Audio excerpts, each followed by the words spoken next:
Nagpagalingan sa pagrampa ang mga kandidato at kandidata sa ginanap na Mr. and Miss Nutrition sa Nueva Ecija High School habang suot ang kani-kanilang mga damit na may disenyong gulay, prutas at iba pang masusustansyang pagkain.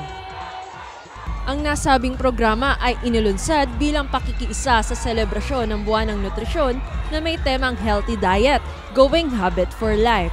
Gaya ng ating theme ngayon, Healthy Diet, Going Habit for Life. So very important siya, dapat gawin for life na kasi doon nakasalalay yung ating kalusugan. Kakaroon tayong ganitong mga activities para i-promote yung good health at saka proper nutrition to our students. Samantala, ang ginanap na patimpalak ay dinaluhan ni Vice Mayor Anthony Umali bilang panauhing pandangal. Ay siyempre nakakatuwa dahil coming from the school, lalo na sa high school level, yung pagpahalaga nila sa nutrition na maturuan natin ang ating mga anak para kumain ng tama. At the same time, yung mga magulang na para maturuan nilang kumain ng tama yung kanilang mga anak. Dahil pag maganda ang pangangatawan, magiging maganda ang kaisipan, matututong maayos ang ating mga kabataan. Ang 12 kandidato at 18 kandidata na nagmula sa iba't ibang year level ay nagpagalingan din sa pagsayaw ng kanilang production number at pagrampa ng casual wear.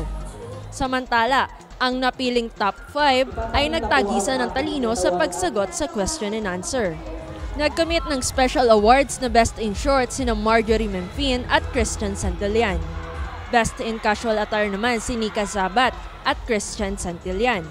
Nangibabaw ang kasuotan ni John Roylan Vergara at Marjorie Memfin na kapwa nakakuha ng special award na Best in Costume.